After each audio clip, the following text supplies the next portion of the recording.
and maybe some highs and some lows so far. Well, thank you. I've been on the job officially since July 1st, and I did, as you mentioned, I did have a long history in the community of Visalia. I served as the superintendent for Visalia Unified School District for the past 10 years. For the last couple of years, I've been serving as superintendent in Southern California at Burbank Unified School District. So this was an opportunity to come back to the Visalia area, an area we consider home, a place where we knew we would be home to retire eventually, but to come back a little bit sooner, and a chance to serve at the community college level. College of the Sequoias is an 85-year-old institution, one that's been a highlight of the region for all of those years, and an area that I've always had tremendous respect for. So the chance to be able to serve as superintendent and president at College of the Sequoias has been a real honor for me. Coming into the job, it's been a learning curve. You know, there's things to learn about the community college system that are different than the K-12 system. There are some things that are very similar. I've always, as a K-12 educator, I was a high school teacher, a high school coach, high school principal, so I've always connected well with high school age or the older students in that system, so I feel really comfortable connecting to our students here, coming out of high school, coming back to the system, and being adult learners, if you will. So I've had a real strong connection there with the students. Getting to know the faculty, I think we have a talented faculty, very caring, very experienced. I've been impressed with the opportunities I've had to visit classes and to interact with our faculty in the meetings. In awe sometimes of their ability to analyze and the intellect that they bring to the learning process. Very appreciative of that. There's tremendous support staff here. I think we do a lot with a little bit. We have a fairly streamlined crew in a number of areas, and so we work really hard to try to do the very best we can with the fewest number of people that we've got in many areas. Some of the support systems like grounds and custodial, taking care of the campuses, security, etc. Those are all areas where I've always been very proud of College of the Sequoias, and I continue to be.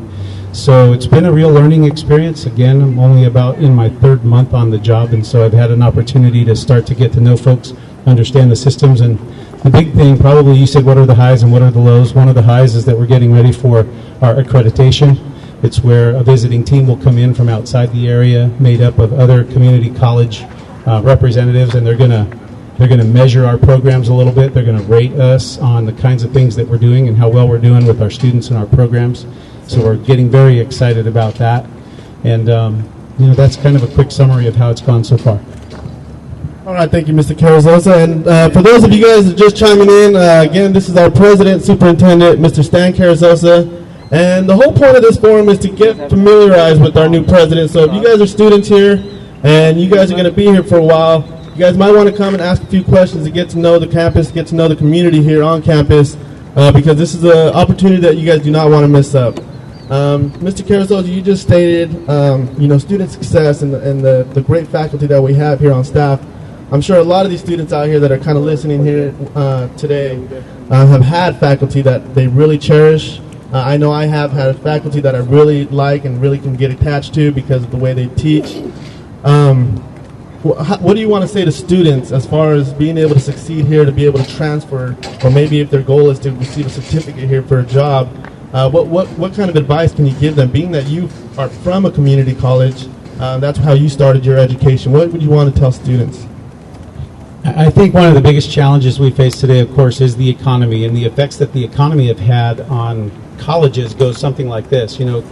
Cal States and UC's four-year colleges and universities are capping their enrollment. They're closing their doors, if you will. They have budget constraints, and so it's harder and harder for students to get admitted. There's fewer and fewer slots and spaces. The same kind of thing is happening at the community college levels due to the budget cuts.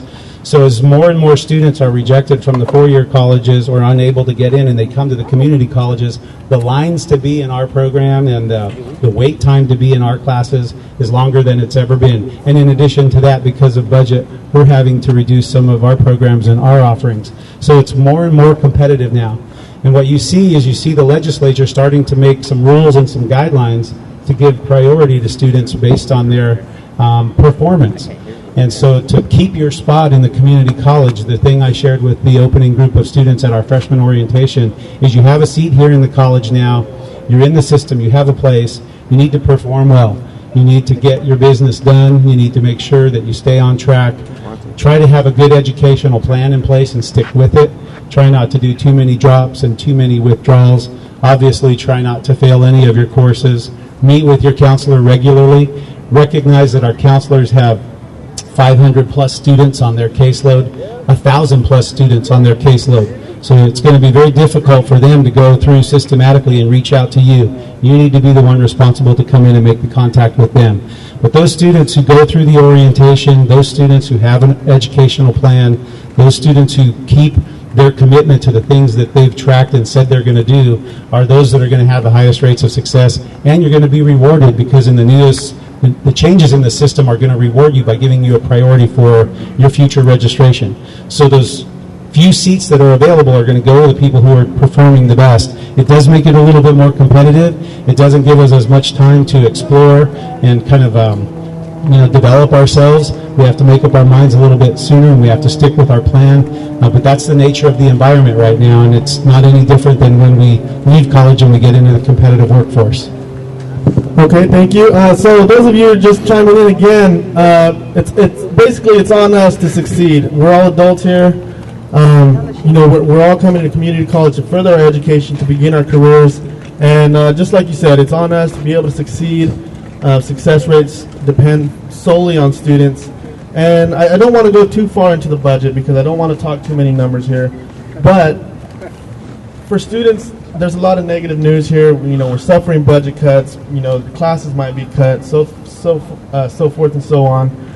What kind of positive things can be generated through this negativity? I mean, is there anything that we can look forward to as students other than success rates and being able to transfer? What kind of opportunities are becoming of this crisis that we're faced with today? Well, that's a really great question, and it is a challenge because it's hard to make good news out of a bad budget situation.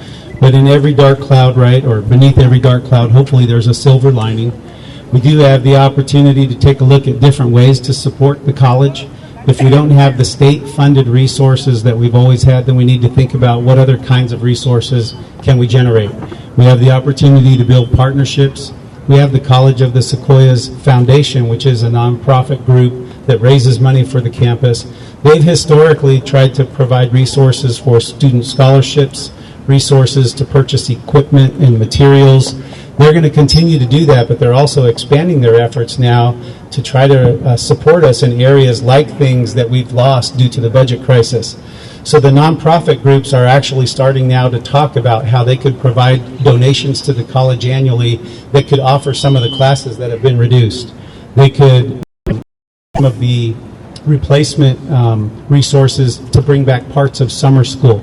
So if there's a silver lining in the dark cloud for this budget, it's that things that used to be paid for with state money are now becoming a priority for some of the nonprofit groups that support us, some of the foundations that support us, and it's focusing those donated resources on some of the things that used to be funded so that hopefully we can have a different way and maybe a more consistent way of funding those and not lose them in the future. Okay, thank you very much. Again, I'd just like to let you guys know who just came in. You guys feel free to ask any questions. This is a student president forum, so if you guys have any questions that you guys want to ask our president, feel free to do that.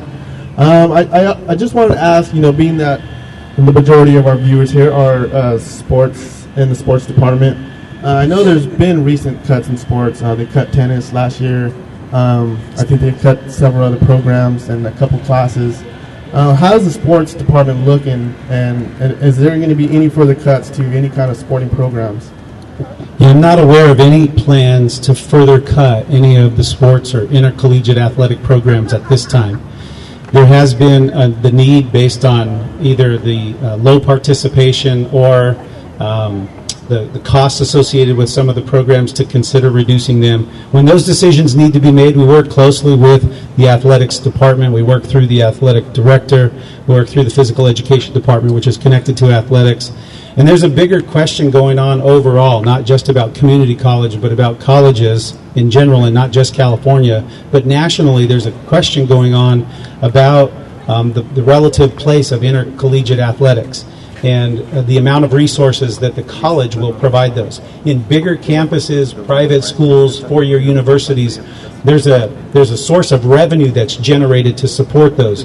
Big gates at college football games, big gates at volleyball and basketball, pour money into those programs to sustain them so that they're able to function at higher levels without the college's main budget having to contribute money to them.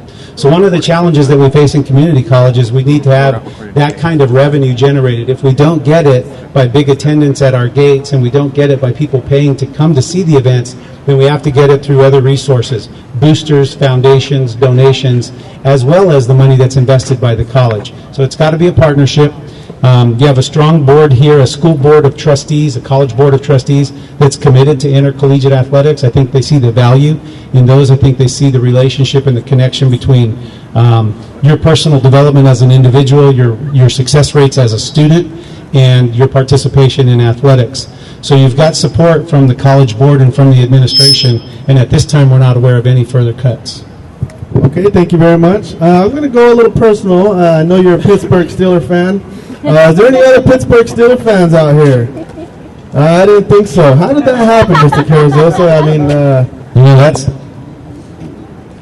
you're going hard, man. Yeah, we had a tough day on Sunday. Steelers played the Raiders. Visalia's big chunk of Raider Nation. We were ahead for 3/4 of the game and then lost it by a field goal right at the end. But I stick by my team. I'm a true Steelers fan. I was born in Norristown, Pennsylvania. And so from a really young age, we were Pittsburgh Steelers fans. Before they were great, after they were great, when they went down again, and when they came back again. So in our family, we have a lot of black and gold that runs through the blood. And I have lots of family who are Raiders fans as well. So Sunday was an exciting day, but in the end, Steelers didn't get it done. Too many turnovers. Raiders had a chance to win in the end, and I knew if it came down to Janikowski kicking a field goal, we were going to lose, and that's exactly what happened. Well, that's our team's MVP after all. Okay, I'm a Raider fan. So we're going to take a question from Twitter now.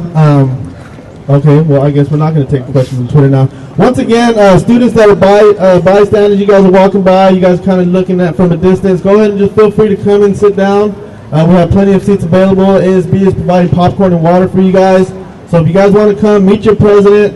He's going to be here for a while. So if you guys are ready to come into the campus, this is one familiar face that you guys are going to want to get familiar with. So come on down, familiarize yourself with Mr. Stan Carrizosa, our president. We're going to continue on here, so just go ahead and feel free to take a seat. Do you have any questions from those of you who have come to sit so far? There we go. All right. Do I need to stand up or no? You can stand up. Okay, I have a question about the art department. I know that some people have said that there are probably going to be less art classes offered next semester.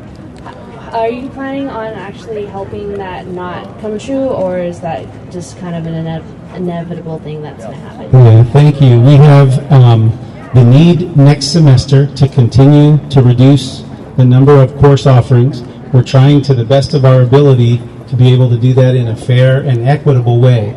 So part of being fair and equitable means looking at each department, and one way to approach that is that you could provide the same amount of cuts for each department, or you could take a look at the high enrollment and low enrollment courses.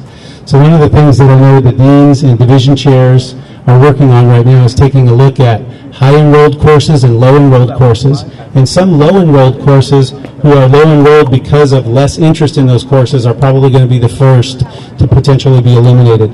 There's not a real difference between and some of the other maybe core academic classes, science, math, etc. I think there's a tremendous amount of value to art. Both of my kids make their career in the performing arts, so I have a real passion for that.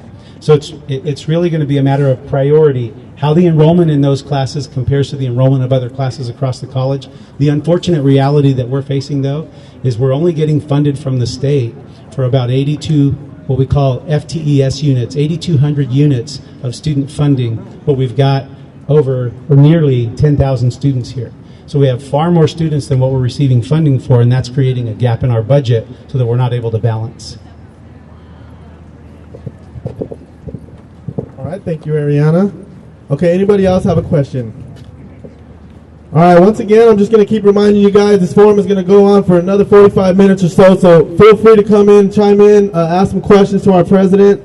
Get your questions answered. If you guys have any kind of questions, you guys concerned about any department on campus, feel free to come and ask, and you most likely will get an answer, and a good answer at that. So once again, feel free to come in, sit down. We're going to continue this forum as we go along here.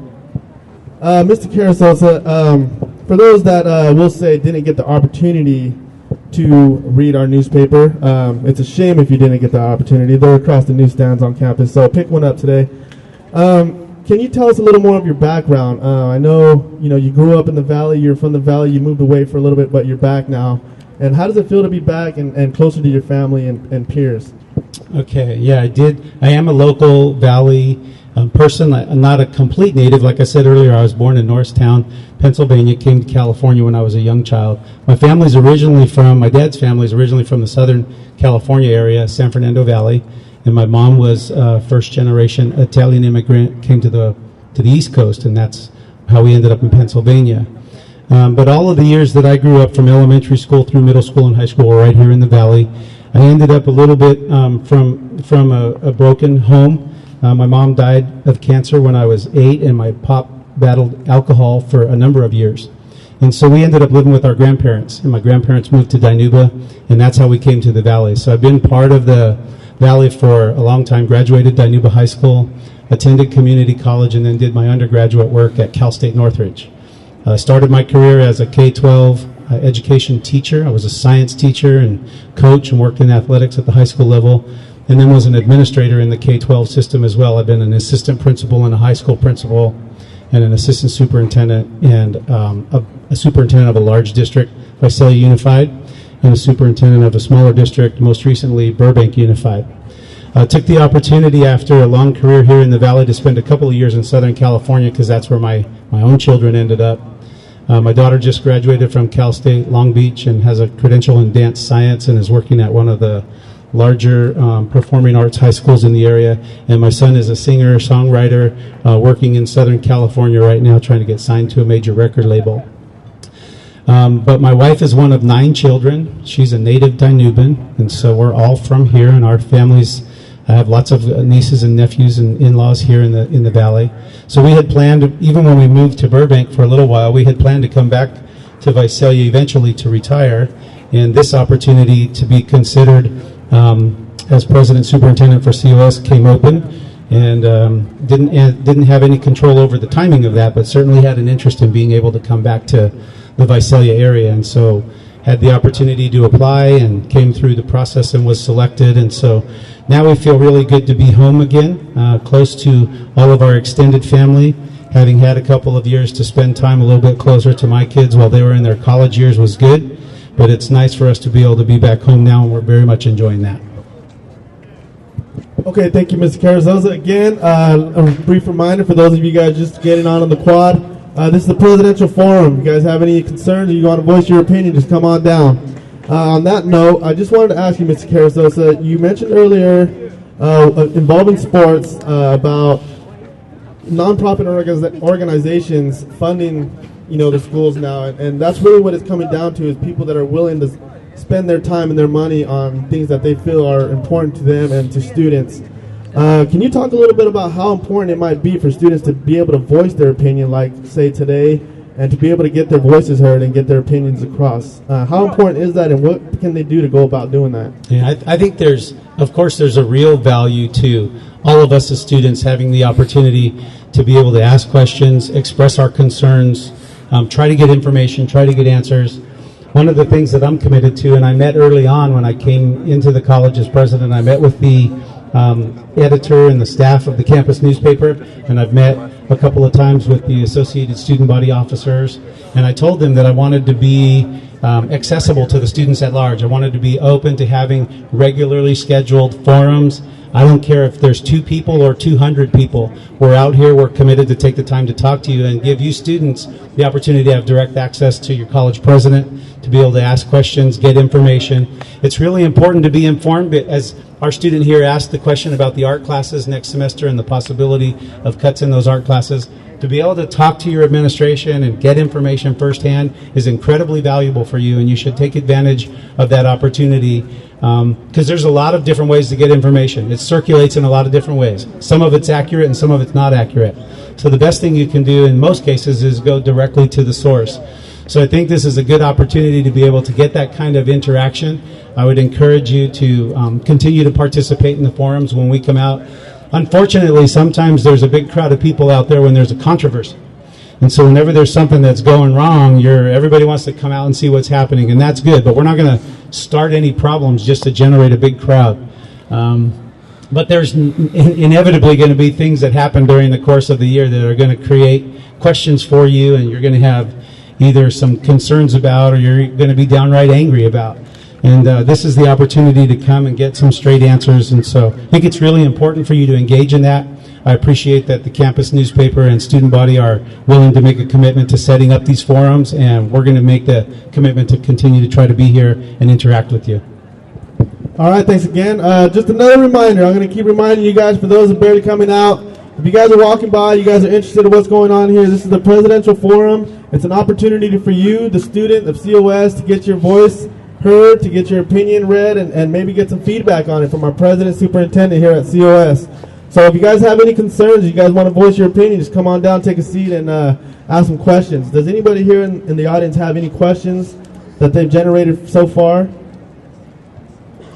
Okay, well, I just wanted to go a little more into the budget. I know that the board passed a new budget, new plan. Can you go over a little bit, maybe some bullet points on that, some maybe key points that students would be interested in knowing? And also, can you talk a little bit, this might be a separate question, can you talk a little bit about the repeatability of classes and what's going on with that right now? Okay, let's talk about budget first in big numbers, because I know you don't want to get buried in red tape, but the board did adopt our budget for the 12-13 year. We do have what's called a deficit budget. That means we've got more expenses going out than we do revenue coming in. And as I mentioned a little bit ago, part of that's because we get funded from the state in units of funding, FTES, full-time equivalent student units. And the state has the authority to adjust those number of units up and down at their discretion. So we may have 10,000 students enrolled, but the state can tell us we're only going to fund your college for 8,200. So that difference of 1,800 student units of funding creates a deficit in your budget, because we're spending the expenses to accommodate 10,000 students, but we're only getting funding for 8,200 of them. So that creates what's called a structural deficit in our budget. That's the shortfall we have in any 1 year of revenues underneath the total cost of expenses. So this year in our single year structural deficit, we have about a $4.5 million shortfall.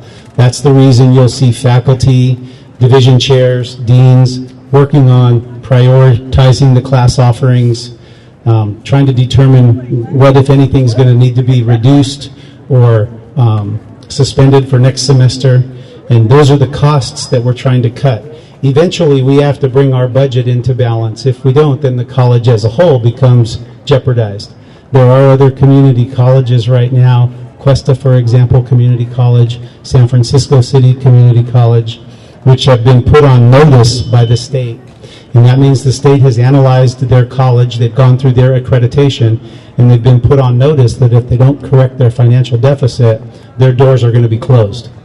So we made a commitment to our board of trustees and to the community that we serve that we're not going to let College of the Sequoias go bankrupt. We're not going to close. But that does mean we have to make some difficult decisions in terms of how we reduce those costs. So to put it in perspective for you, that $4.5 million shortfall is on a total budget of about $50 million. So you would say to yourself, wow, in $50 million worth of budget, seems like you ought to be able to figure out how to save $4.5 million. But $4.5 million is almost 10% of that $50 million, and so that's a fairly big percentage that we're trying to recover in our budget. So that's what we're working on, is to try to get that deficit corrected, and that's the reason you see the reductions in services and classes that you see. The second question was about repeatability, and what's happening is the legislature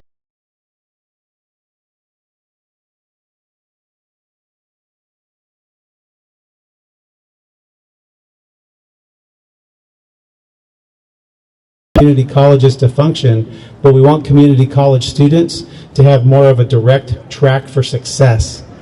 And so they're putting guidelines in that are going to prevent us from students in the future from continually repeating the same class over and over and over. And the reason for that is the perpetual repetition, repeating the same class over and over and over, is not cost effective for a college. You may have a number of students taking a particular class in our schedule for the third or fourth time because they've been here for 2 or 3 years, but you've got a student coming fresh out of high school who's on a pretty straight track to get their 2-year degree or their transfer credits done and move on, and they have a seat in that class that's being taken, and they're being prevented from getting themselves through the track because we have somebody who's repeated too often. So the repeatability law, if you will, the repeatability requirement is to actually set up a situation that prevents students from taking the same class over and over and over, or at a minimum, it forces them to be the last to enroll in that class. So if I've taken a course and I want to repeat it, I'm not going to get the chance to repeat it until the students who want to take it for the first time have the opportunity to enroll. So that's a simple explanation of the repeatability. Okay, thank you, Mr. Carrizosa. For those of you who are just joining us, we are here with President of COS, Mr. Stan Carrizosa, answering questions. And we want you to voice your opinion here, students. I mean, this is all involving you guys.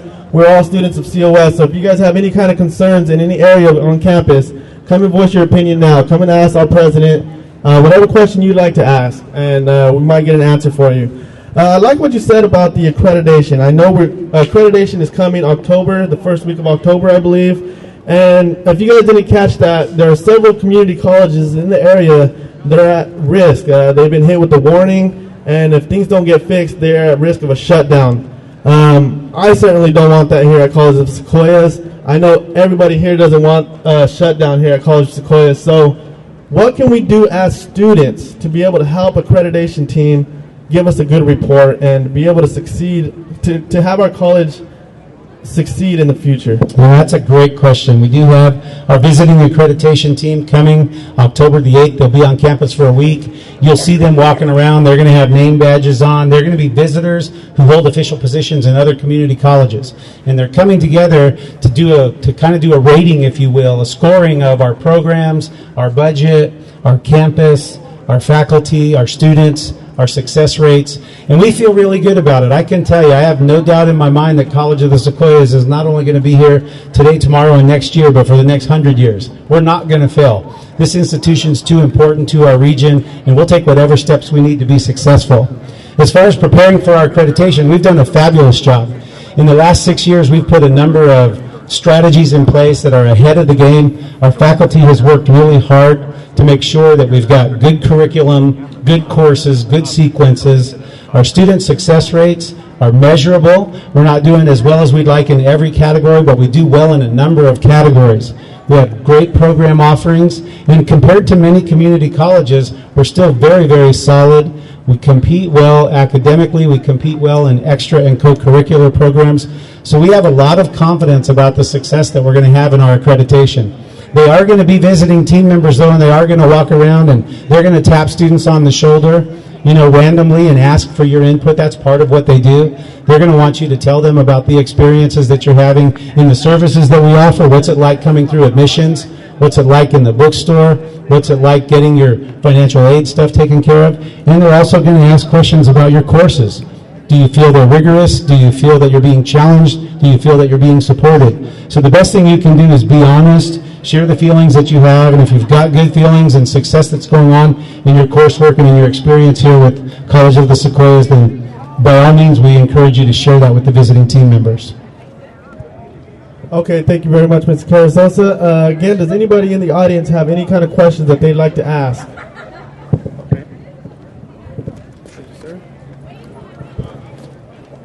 With the deficit that's going on, and going along with her question about the art department next year with having cuts to it, are there any other specific departments that are getting cut? Yeah, every department may experience some reductions. It may not be exactly the same across every department, and as I said earlier, in some departments we have low enrollment courses and we have high enrollment courses. And in some departments, just by nature of what they are part of multiple pathways in the college. For example, if you're going to be a transfer student to CSU or UC, you're going to need those A to E requirements that are going to come out of English, math, and science. But you're also going to need those A to E requirements if you're going to end up with your Associate of Arts degree or in many of our certifications. So departments like math and English may not have the same number of reductions because there's a higher demand for those classes. And we need to keep those in place because they meet the majority of the students' needs. But in other areas, there may be greater cuts in one area than another if historically the pattern of enrollment in those departments and in those classes has traditionally been low. If it's been low due to lack of interest or lack of expectation in that area, then those might be cut more than others. But every department right now, every division with their division chairs and their department dean is going through that form of self-review. And we're actually pretty well set on the level of offerings that we're trying to reduce for the second semester. And this month we actually spend some time looking at the fall semester for next year, trying to get prepared in advance. Thank you. All right, thank you. For those of you guys who are walking by, please have a seat. We have plenty of available seats for you guys to come and voice your opinion and get your voice heard. I'm standing here with Mr. Stan Carrizosa. He's our student president here at College of Sequoias. And he's here today to answer you guys' questions and to inform.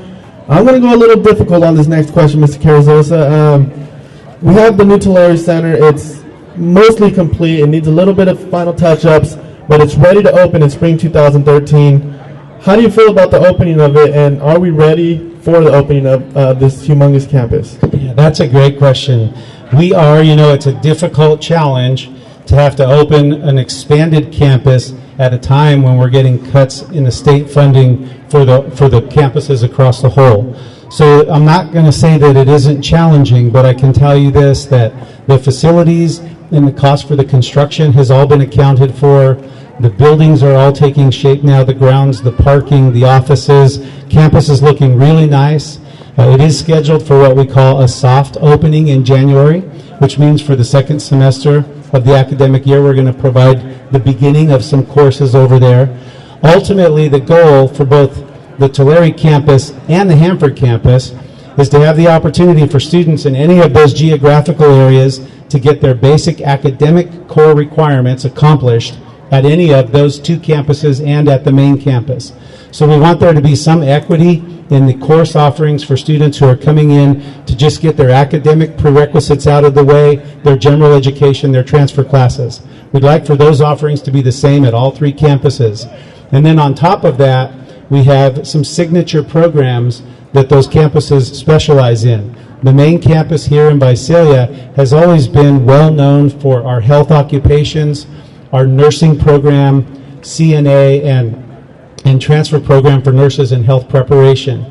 In Hanford, we've established the police and fire safety training and certification programs. If that's your area of interest, no matter where you come from in our district, that would be the campus where you're going to be able to get that specialization.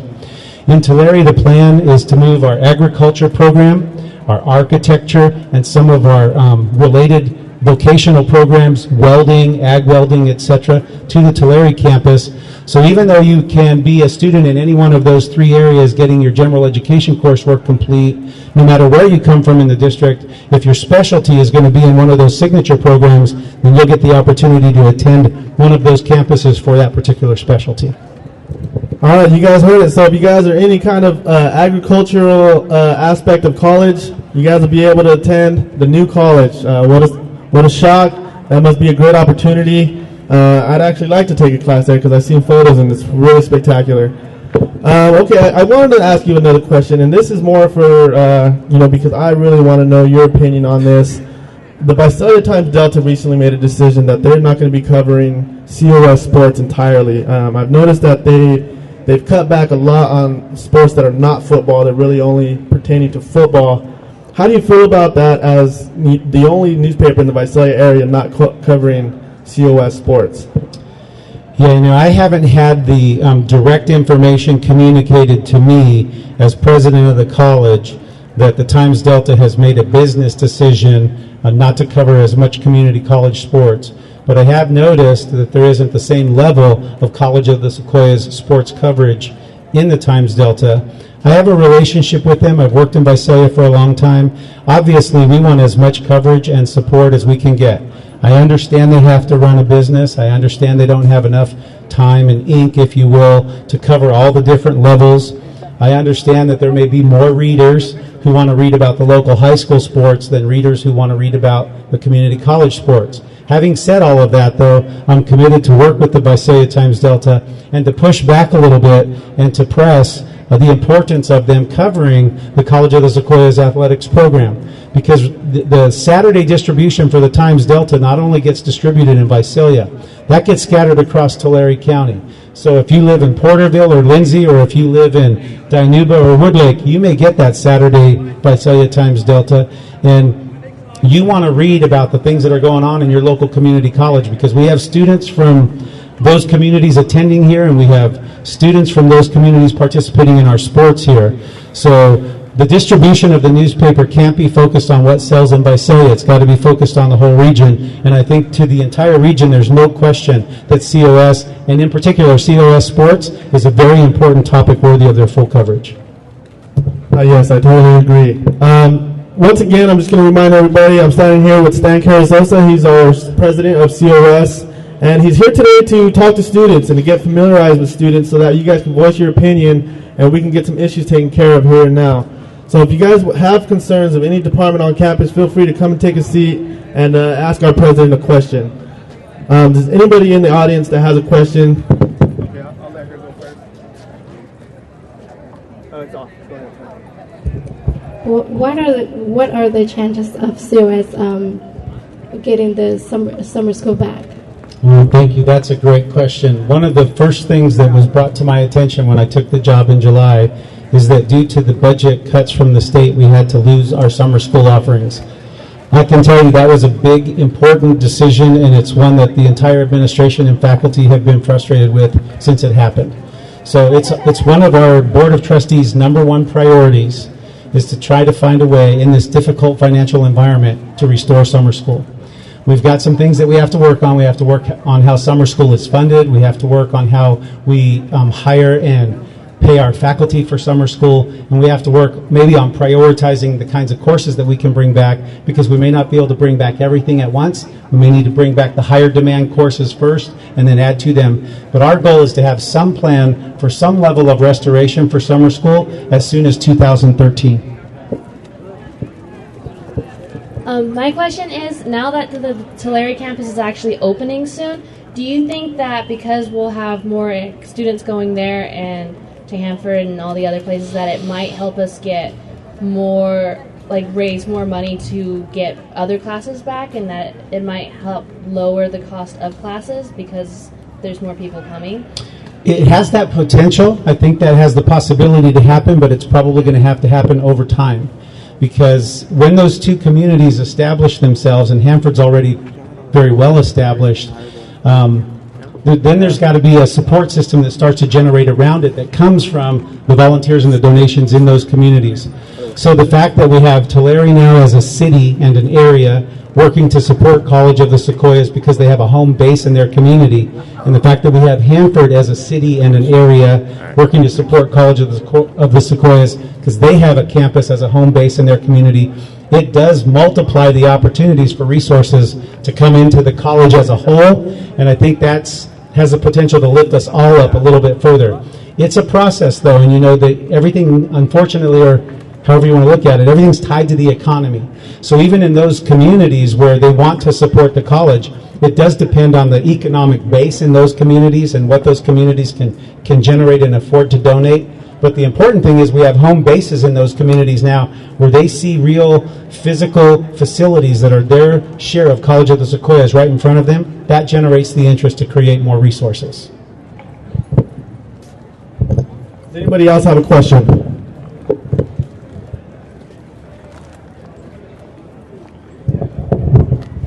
Yes, what are your plans for the ESL program classes? Thank you. I think the ESL program is a really important part of our program. Fortunately for our English learners, we do get some categorical money from the state. So the money that comes to us to provide English language development and acclimation is restricted funding. So it will continue to flow, and we'll be able to continue to provide those levels of support equal to what the state provides us. It has dropped a little bit in recent years, but it's dropped because the money we've gotten from the state has dropped. But every penny that we get that we can commit to English as a second language and ELD development, we're committed to in the college. It's an important goal for us. It's one of our basic skills objectives. It's one of our moral and ethical responsibilities, helping our families, our parents, our adults, our workers, our students master English, acclimate into our culture, become successful in our area. That's just a natural extension of what we've done with students as they've come through high school, and we're committed to continuing that at College of the Sequoias. Okay, thank you very much. Again, just another reminder, I'm standing here with our president, Stan Carrizosa. We have popcorn and water available for those of you guys who want to come and sit down and maybe ask a question or two and maybe get your voice heard a little here at this presidential forum. Does anybody else in the crowd have a question? Due to the budget cuts, would you ever start firing people and start firing people because they ain't be that much money to pay for their jobs and stuff? Well, we don't set out with the goal in mind of laying off any positions or firing any people. We do, when we have to reduce the number of courses that are offered as one of the ways, we do have to take a look at the staff who teach in those classes, and we have different levels of staff, right? We've got adjunct faculty who teach classes, and we have permanent faculty, and then we have support staff in a number of areas, the custodians, the grounds, the offices. They're all part of the institution, and what we're trying to do, the commitment our Board of Trustees has made, is not to take any one corner of our campus, not to take a whole department and eliminate it, but to look at everything that we're doing and have everybody try to share a little bit equally in the reduction.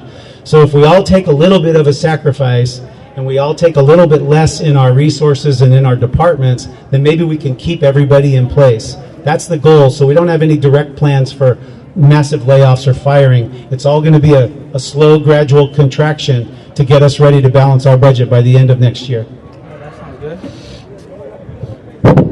Okay, thank you, Mr. Carrizosa. Does anybody else out there have a question? Anybody standing out in the shade? Does anybody have a question out there you guys might want to ask? Okay, well, I'm going to take this opportunity. We got a little under half an hour left of this forum, so I'm going to take this opportunity to kind of ask questions. Okay, here we go. We got a question. I'll wait for my opportunity. I heard a lot of rumors going around campus about faculty health benefits being cut. Is there some truth to that? And if so, is there some sort of repercussions to, that happening? Yeah, I don't know what the potential repercussions are, but the answer is yes. What's happened is all of us as employees, and you can say faculty, but faculty would include, in this case, all administrators, the president, confidential employees. We have three real groups of employees on our campus. We have faculty, which are teachers. We have classified staff, which are support staff, and then we have administrators and managers. What's happened recently is the Board of Trustees was in about a 2-year-long negotiations with our faculty members, our teacher association. And what they were working hard to try to negotiate was some cost controls on faculty, the cost of faculty health insurance. All of us, and I'll just use myself as an example so that it doesn't pinpoint or pick on a faculty member. The college, one of the things that the college pays for me as an employee, when you get a job somewhere, you're going to get benefits from your employee, usually of some kind. What the college pays for me as one of my benefits is they pay for myself and my wife and my family, my eligible children, to have health insurance. That health insurance for me is a form of coverage for my major medical concerns, any major medical health benefits, dental, anything to do with teeth, vision, anything to do with eyes and glasses. So it's a full comprehensive package of health insurance. It's very important to most employees because you want to be able to take care of your family. The cost of that for the college at current year rates is nearly $16,000 a year per person. So when you multiply that times thousands of employees, it's a very big expense. So what we've been working on is some way to control that cost. Because in the past, what's happened is there hasn't been any controls on the cost of those annual premiums. So if the health insurance companies and the doctors and the pharmacists decide that the cost of my health insurance plan is going to go up by $1,000 this year, the college automatically has to pay that $1,000, and it goes from $15,000 a year to $16,000 a year, and we don't have any control over that. So what the board tried to negotiate and what they ended up putting in place was a negotiable limit. The cap really just sets that annual cost at a fixed rate and says every year after that, before it can go up, it needs to be negotiated between the teachers and the administration. It can't go up automatically without it taking our budget into a further deficit. So there is a cap on the premiums. It does require us as employees now to pay a little bit toward our premiums, but it can also be negotiated to go up every year so that the college could continue to pay for it. It just doesn't go up automatically. But I mean,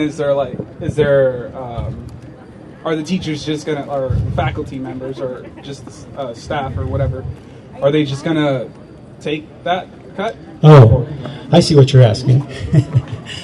Yeah, under due process law for negotiations for collective bargaining, we did have to go through good faith negotiations. We had to go through a stage called impasse where we were at a stalemate. We had to get a mediator to come in, a state mediator came in to work with us, and then we had to go to a fact-finding hearing and kind of present our cases. At the end of that, the law allows the school board, the board of trustees, the college board, to impose the cap, and the board did that. Now, the legal opportunity, I guess, for your faculty is they could consider what's called concerted action. They could consider going on strike. They could consider a walkout in reaction or response to that. We haven't received any indications from the faculty and their leadership that they have any plans for that kind of concerted action. They may challenge the decision. Oftentimes the faculty association will say, we don't believe that decision was fair. We don't believe it was legal. We're going to challenge you in court. Those kinds of things could happen. The good news for you is it wouldn't have an effect on our students or our campus. That'd just be an ongoing dispute we'd have to work out between the college and the union. Okay, thank you, Mr. Carrizosa. Does anybody else have a question they'd like to ask? Hi, my name's Tanisha Amron. I had wanted to ask a question about the architecture department moving over there to the Tulare campus.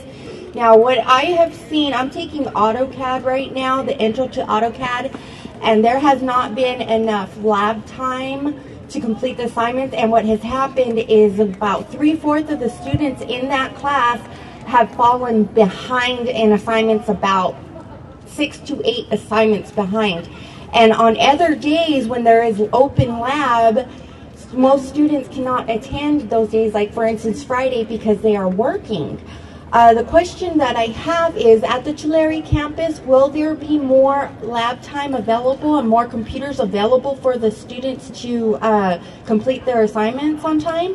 I think there's two parts to the answer for your question, and I'll do my very best because I will be the first to admit that 3 months into the college, I'm still learning how some of the program designs work, and a large majority of that design comes under the authority of our faculty. So the instructors in that area and the division chair and the dean will put together the design for how those time and facility resources should be used.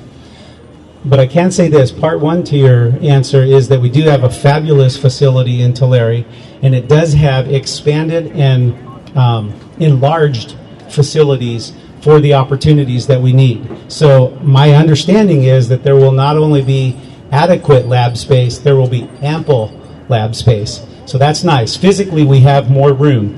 And I know that we're outfitting the facility with computers and technology and network ability and distance learning, so it's going to have the state-of-the-art technology. So I think the capacity's there. The question I can't answer for you perfectly is I don't know what decisions the department has made. I don't know what decisions your academic and architectural faculty have made about how they will lay out the schedule and the days. So I would work directly with them. I would ask your instructors to see if they could check with their division chair and their dean, because that does come under their area of responsibility. But my sense is if we've got more room and more capability, it then gives us the opportunity to stretch the schedules out in a way to be able to accommodate more students. Thank you. Okay, thank you for asking your question. Does anybody else in the crowd have a question? Anybody want to go ahead? I'm wondering financially why the school has 7 administrators over the legal limit, and they're looking to hire another dean, but they're cutting classes. Yeah, I'm not sure what legal limits you're referring to. I know that there are some administrative formulas for the amount of administrators per student capita, and according to those education code-based formulas that I've looked at, we're not over. So you may be looking at some data that you'd have to share with me for me to be able to help you answer that question. In response to why we're looking at hiring deans, there's no plan to hire additional deans. What's happening right now is we have 2 VP positions, which are interim. They are positions that have been in place and they've been funded, and they have temporary employees appointed to them. Those 2 are going to be interviewed for and filled, but they're not new positions. They're just making the current vacancies filled with permanent positions. Having said that, though, one of the very first things I tried to look at when I came is I looked at the organizational chart to figure out how many administrative positions we've eliminated. And I don't like eliminating any positions, but I do agree that our first responsibility should be to eliminate administrative overhead wherever we can. And we've eliminated, since the 2010-11 year to date, the last 2 years, 8 administrative positions. So I felt good about the fact that at least there was a conscious effort to look at the elimination of those positions, or those positions when they came empty, somebody left on the natural, we left them vacant and we didn't fill them.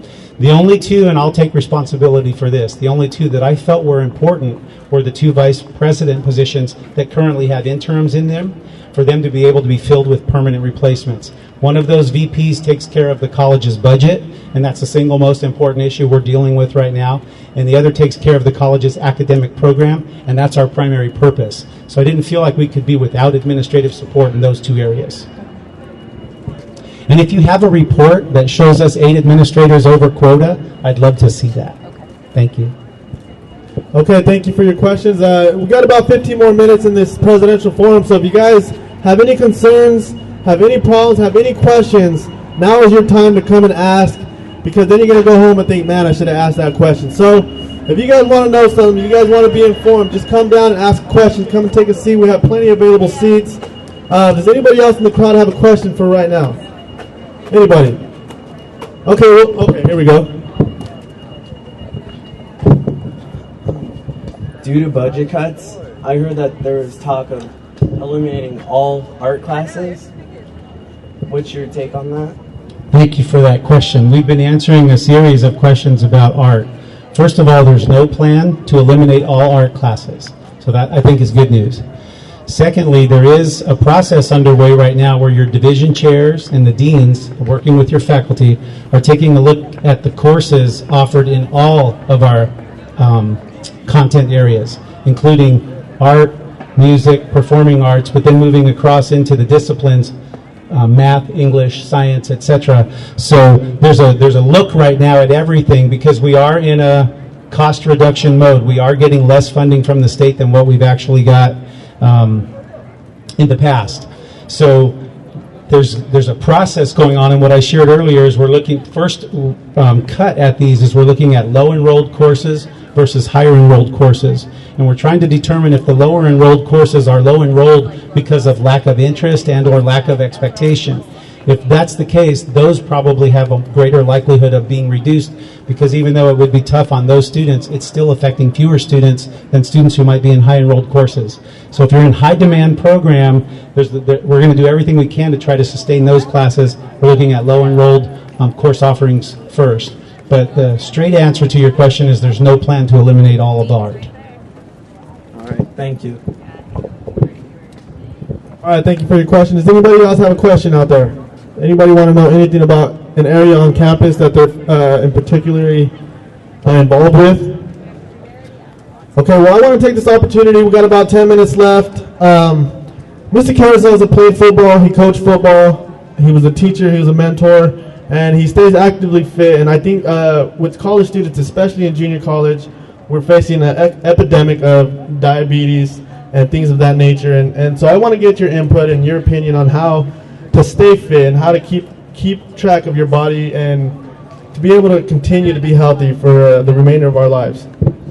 Sure, there's a lot of things that you can do, obviously, and you guys are familiar with most of these, but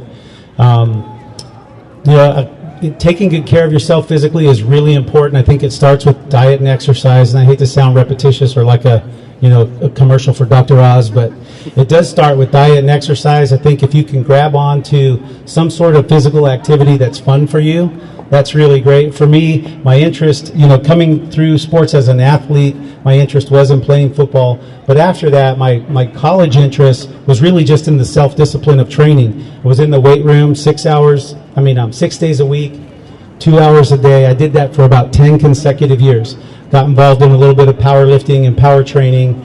And then I transitioned into cardiovascular, tried to get at least 3 to 4 days a week in the gym where I got my training heart rate up to about 130 beats per minute so that I could maintain that cardiovascular conditioning. And that's what I've tried to do. I haven't been as committed to the exercise routine in the last few years as I was earlier on. You get busy sometimes and you have your family and your job, and so for the last hour I've been up here contracting my stomach. It's hard to hold my gut in this long. But I would encourage you while you're younger, to establish some sort of an activity routine. And really, if you do something that's fun for you, whether it's playing basketball or riding bike, I think the cardiovascular conditioning is really the key. And I think if you put that together with a decent diet, I never went on crash diets. I never took lots of supplements. I just tried to eat well, and I tried to eat in moderation. And for me, that's provided a pretty good formula. I'm 52 years old, and so far I feel like I've been blessed with pretty good health, and I hope that continues. Okay, thank you very much, Mr. Carrizosa, for sharing that with us. We have a question. Thank you. This isn't so much a question, it's more of a comment, and for some reason I feel like I should start it out with due to budget cuts. But I'm not going to. Go easy on me, Kayla. For those of you who don't know me, my name is Kayla Pace. I'm your ASB president, and I think I speak for all of the associated student body as well as the newspaper and all the students who attend COS. We would just like to thank you, Mr. Carrizosa, for coming out today, and we hope to see you on a more regular basis. This has been brought to my attention that you are the first president to be open to coming out on a monthly basis and talking to us. So I do just want to thank you for that. Sure. I love this opportunity. Like I said at the start of our time, I was so happy when I talked to the newspaper and ASB that they wanted to collaborate on this, and I think we can make some notes after this first one and figure out how to get more input and more participation next time. And I'm committed to coming out. And like I've always said, if there's 2 of you or 200 of you, it doesn't matter. It's important, and it's an opportunity for me to spend time out here and be accessible to you, so you can count on it. All right, well, thank you very much, Mr. Carrizosa. Actually, we got a quick question or a comment. No, this one's a question, and somebody asked me to ask you. How do we get healthier food in our school, since you're, such a buff and healthy guy? We figured you would have some suggestions. Yeah, I think, there's been a big push legislatively in the undergrades. If you have any relatives, family, or anybody who's connected to kindergarten through 12th grade education now, you'll see that in the last 5 to 7 years, there's been a very significant move to improve kind of the healthy components of food in the K-12. It's a little easier to do there because that's a mandated educational program. Children have to go to school, and the Department of Food and Agriculture subsidizes that. So you don't see sodas at lunch anymore. You don't see a lot of the snack foods and the fast foods sold. What makes it a little bit greater challenge for us at the community college level is really we're adults. And so there's a trade-off between regulating what comes into your campus for you to eat and taking away your rights and your choices. So I think it's a fine line. I think it's a fine balance. The best thing that I can tell you is if you have a series of items that you would like to see us offer, get that written down and make it available to us. It's a source of feedback that can go to our nutritional services department, and really they want to prepare what they believe will sell. And so if there's a demand for it, I think creating a demand is your best way to impact the offerings on a campus, because we are, just as if you were walking down Mooney Boulevard, we are trying to give you what you want as a consumer and what you're willing to come in and buy. What is going on with the Carl's Jr. contract? I'll have to do a little homework on that, Kayla. I'm not sure what our year-to-year agreement is on the Carl's Jr. contract. I do know that we set that up as part of a partnership relationship to give them an opportunity to be on campus and to give all of you a quick and convenient fast food option. But I'd have to get your question more specifically, and then I'd have to do a little homework to get back to you on the answer. Okay. Thank you. Thanks, Nick. Okay, thank you.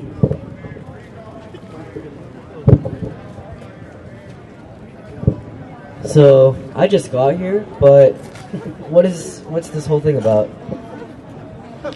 What's this whole thing about? Yeah, why are you here? Okay.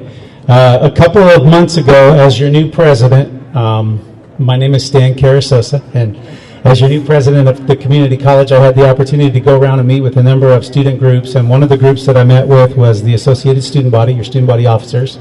And one of the other opportunities I had was to meet the editor of our campus newspaper, Journalism. And I asked both of them to consider a concept, to consider an idea that maybe they could partner, because I know journalism is always looking for information, facts, stories, things that are going on the campus. And Student Body is always trying to get students engaged and create opportunities and support students.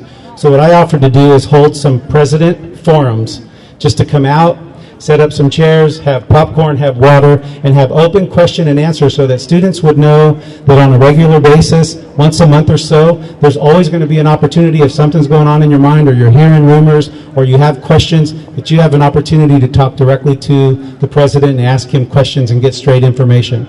Today's our opportunity to do the first one of those, and started out a little slow, but it picked up kind of nice, and we're going to continue to do it on a regular basis. So if you'd ever like to know anything, you can always email me or talk to me, but if you'd ever like to see me and hear me talk face-to-face on a question you have, you can come to the forums and get an opportunity to do that.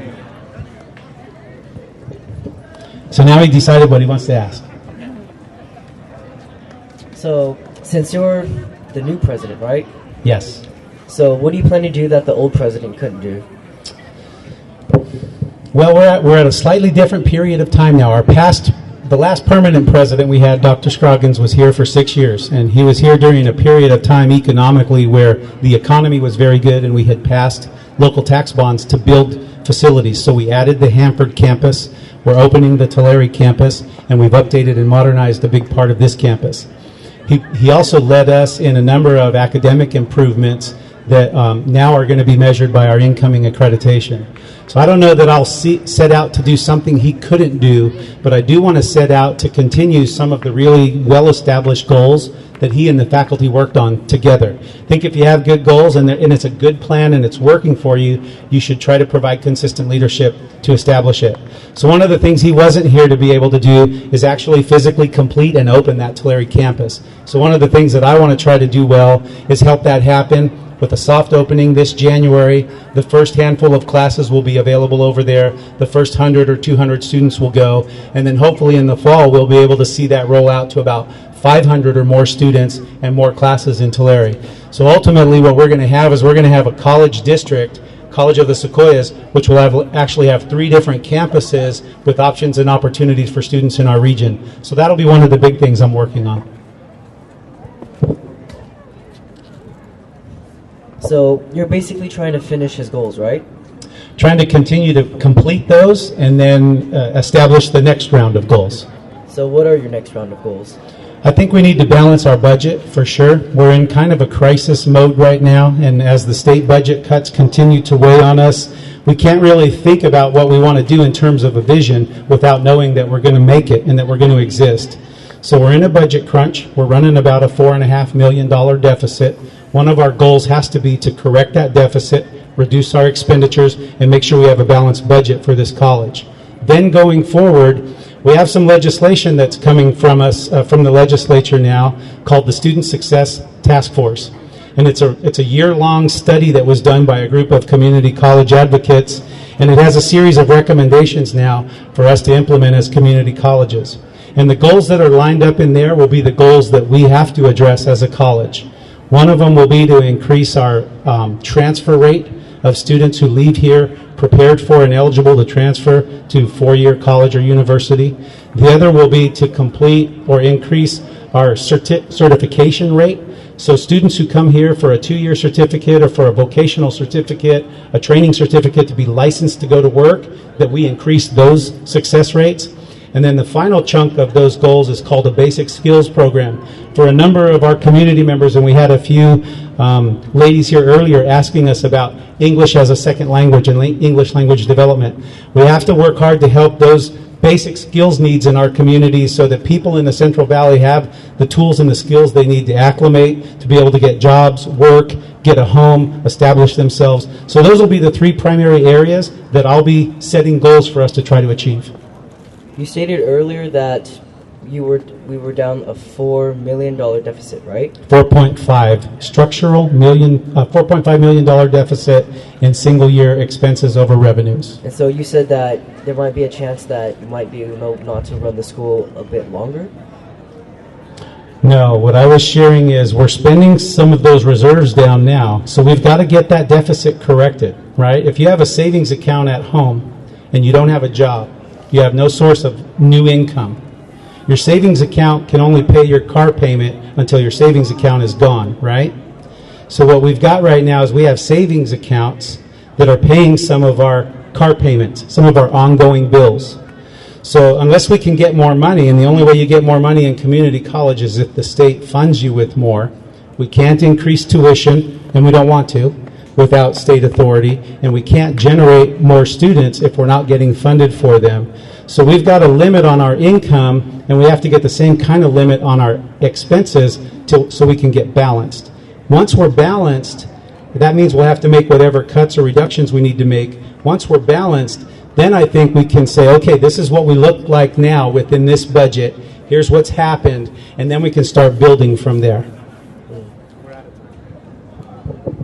All right, we're officially out of time with Mr. Stan Carrizosa. And again, I just wanted to let everybody know that this was your opportunity to speak to our president, get your voice heard. A lot of students here asked questions that were important to them in the realm of their expertise and what classes they're taking. So if you guys have any questions or concerns, feel free to come to our next forum. We're going to be hosting this once a month, like Mr. Carrizosa said.